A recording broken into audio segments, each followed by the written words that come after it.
Bonjour à toutes, bonjour à tous. Aujourd'hui, on est le samedi 20 décembre 2025 et je vous souhaite la bienvenue dans le français c'est facile avec Adrien.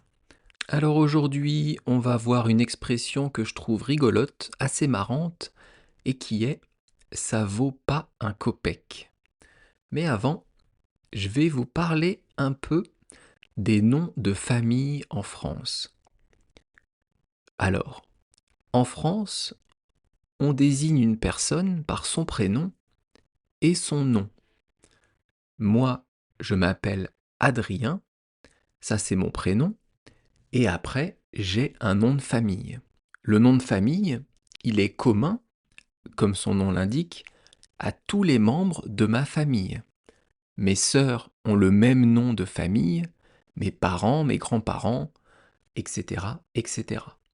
Donc, le nom de famille est commun à tout le monde, et le prénom va être différent. En France, on est le pays qui a le plus de noms de familles différents. Dans le monde entier, c'est la France qui a la plus grande diversité de noms de famille.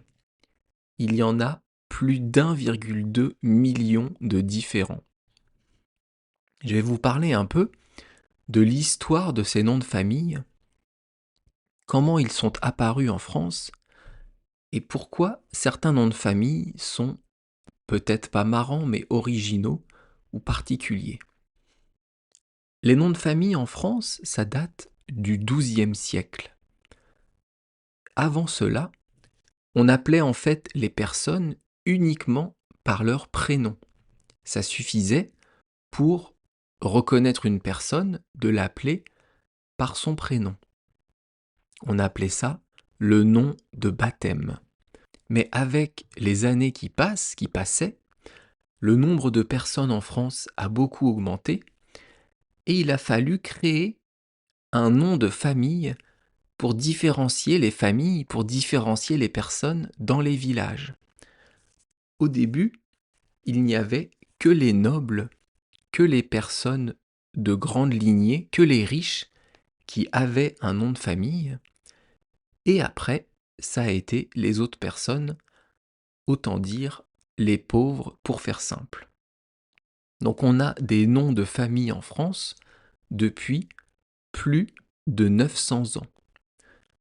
À partir du XVe siècle, donc à partir d'il y a plus de 600 ans, on ne peut pas changer de nom de famille sans autorisation du roi.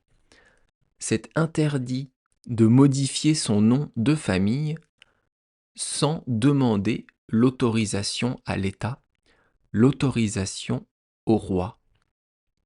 Alors comment on a créé ces noms de famille?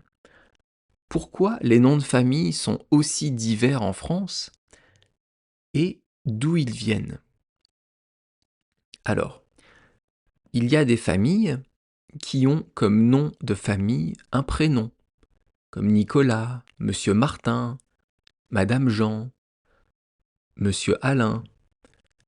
Ces personnes ont un prénom et un nom de famille qui est aussi un prénom. À ce moment-là, je pense qu'en fait c'est un ancêtre, un aïeul, qui a donné son prénom à la famille comme nom de famille. Et donc c'est devenu le même nom pour toute la famille. On va prendre comme exemple Alain Bernard, c'est le premier qui me vient à l'esprit, c'est un nageur français. Eh bien Alain c'est son prénom et Bernard c'est son nom. Donc tous les membres de la famille d'Alain Bernard ont le nom de famille Bernard. Donc ça c'est un prénom qui est devenu un nom de famille. Après on a des personnes qui s'appellent Monsieur Boulanger, Monsieur Forgeron, Madame Tapissier. Ça, ce sont des noms de métiers. Le boulanger, c'est celui qui fabrique le pain. Et donc, ces familles, en général, de père en fils, fabriquaient du pain, et donc on leur a donné le nom de famille de boulanger. Et encore aujourd'hui, on a des personnes qui s'appellent Monsieur Boulanger, Madame Forgeron. Parce qu'à l'époque, au Moyen Âge, eh bien, ces personnes faisaient du pain. Ou pour Madame Forgeron, travaillaient le métal pour faire des boucliers, des casques, des épées, etc., etc. Donc le nom de famille en France peut aussi être un nom de métier.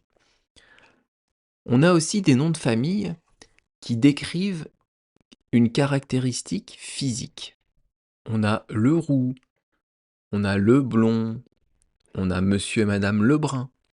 Par exemple, les frères Lebrun, Alexis et Félix Lebrun, qui sont des joueurs français professionnels de ping-pong, de tennis de table, eh bien leur nom de famille c'est Lebrun, alors que tous les deux ils sont blonds. Mais dans leurs ancêtres, dans leur famille, si on remonte des générations en arrière, on va retrouver au début un monsieur ou une dame qui était brun, et donc on les a appelés les Lebrun. La caractéristique physique est devenue un nom de famille.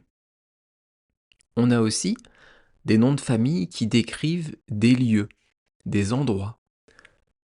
Monsieur Laporte, Madame Dupré, Monsieur Dupont. Monsieur Laporte, eh bien, il a sûrement un ancêtre qui habitait près d'une porte du village, près de l'entrée du village. Madame Dupré, eh bien, ses ancêtres habitaient sûrement à côté d'un pré. Et Monsieur Dupont, un nom de famille très connu en France, eh bien, habitait près d'un pont. Donc je vous répète, on peut donner comme nom de famille, à l'époque, on pouvait donner un prénom, une profession, un nom qui décrit l'apparence physique, un lieu, ou aussi une plante.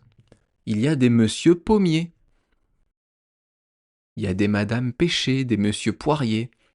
Tout ça, ce sont des noms d'arbres, des noms d'arbres fruitiers, peut-être parce que leur famille, il y a des centaines d'années, possédait des arbres fruitiers. Mais bien sûr, les noms de famille ont évolué au fil des siècles, avec la langue qui a changé, avec l'orthographe qui a changé.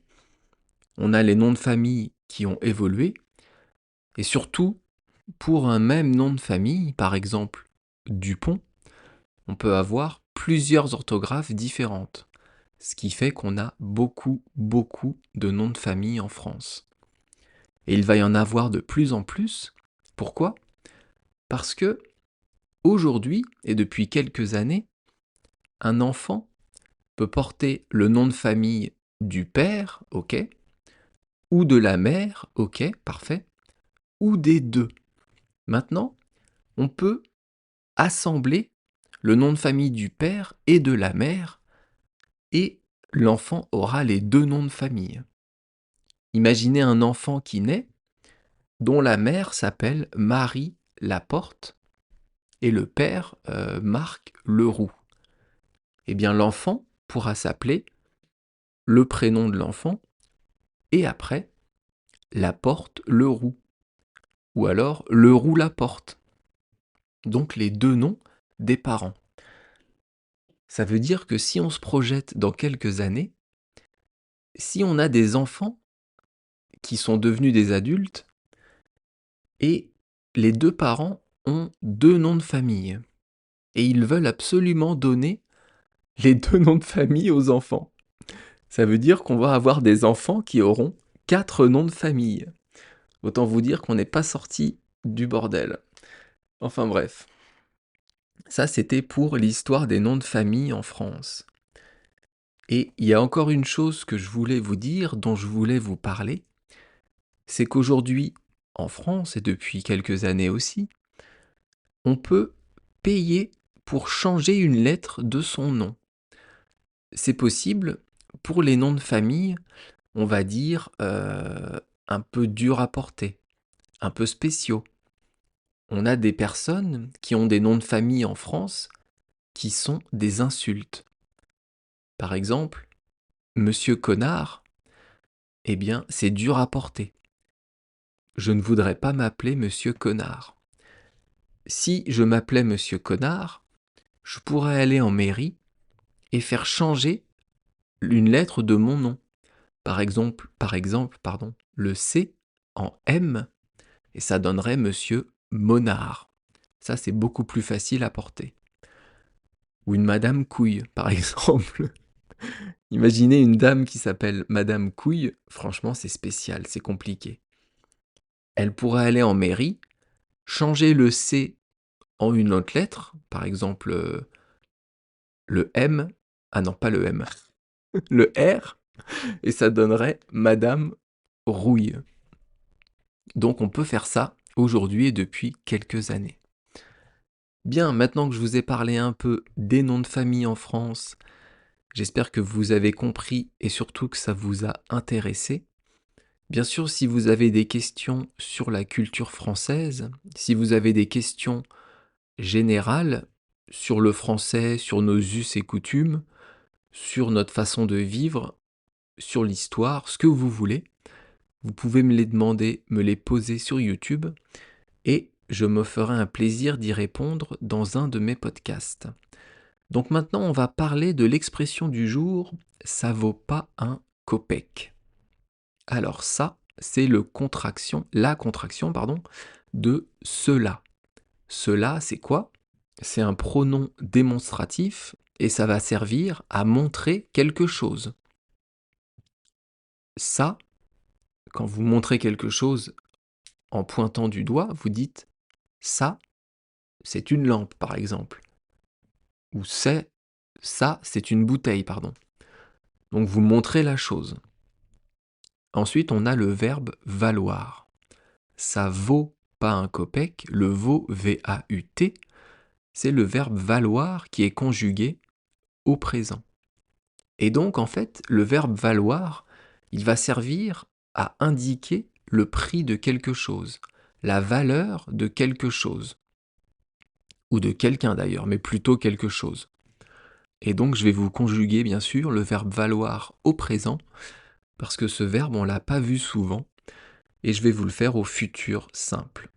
Alors, valoir au présent, ça donne je vaux, tu vaux, il vaut, nous valons, vous valez et ils valent. Et au futur simple, je vaudrai, tu vaudras, il vaudra, nous vaudrons, vous vaudrez et ils vaudront. Ensuite, si on revient à l'expression, on a le mot pas. Ça vaut pas un copec. Le pas, c'est la négation. En fait, il manque le ne ici. N-E, entre le premier mot et le deuxième, entre ça et vaut. Normalement, on dirait, si on parlait français correctement, ça ne vaut pas un copec. Mais pour raccourcir, pour que ce soit plus facile à dire, on dit ça vaut pas un copec. Donc c'est la négation. Donc ce dont on parle, le ça, ce qu'on désigne, ça ne vaut même pas un copec. Et un copec, c'est quoi? C'est un centième du rouble. Le rouble, c'est la monnaie russe. Et donc un copec, c'est un centième de rouble. En fait, un rouble, c'est égal à 100 copecs. Pour convertir en euros pour les Européens qui m'écoutent, en fait, 1 euro, c'est à peu près 94 roubles. On va dire 100 roubles. Donc en fait, 1 rouble, ça fait 1 centime d'euro. 1 rouble, à peu près 1 centime d'euro. Donc, avec 100 copecs, on a 1 rouble. Donc 100 copecs, on a 1 centime d'euro. Donc avec 10 000 copecs, on a 1 euro. Donc autant vous dire que quelque chose qui vaut même pas un copec, ça veut dire que ça ne vaut rien du tout. Et c'est ça le sens de ça vaut pas un copec. C'est très très très très peu d'argent. Ça ne vaut rien. Ça ne vaut presque rien, quasiment pas grand-chose. Je vous ai mis sur l'image du podcast une vieille voiture dans une décharge toute pourrie. Cette voiture, à la vente, elle vaut pas un copec. Ça veut dire qu'elle doit être très peu chère. Elle ne doit valoir quasiment pas d'argent. Donc quand vous voyez quelque chose qui ne vaut quasiment rien, vous pouvez dire « ça vaut pas un copec ». Ça ne vaut même pas un copec. Ça veut dire ça ne vaut rien. Ça vaut très peu d'argent. Vous pouvez dire aussi j'ai plus un copec en poche. Ou alors je n'ai plus un seul copec en poche. Ça veut dire que je n'ai plus d'argent. Je n'ai plus un seul euro, plus un centime d'euro dans mes poches. Alors je sais pas pourquoi on a pris la monnaie russe pour dire ça. Franchement, j'en sais rien du tout.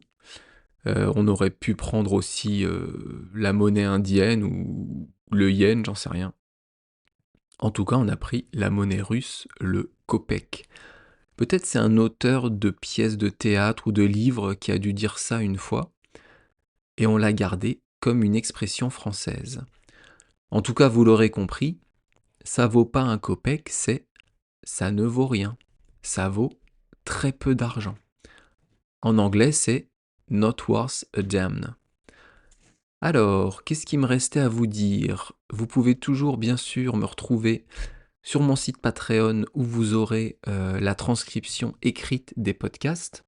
Si vous voulez lire ce que je dis en même temps que vous écoutez, ou tout simplement pour me soutenir et me remercier de produire ce podcast, vous pouvez vous abonner et ça me fera très plaisir. Demain, on se retrouvera pour une nouvelle expression française qui est mettre en lumière. Et d'ici là, je vous souhaite de passer une bonne journée. À bientôt, bye bye, hasta luego. Matane.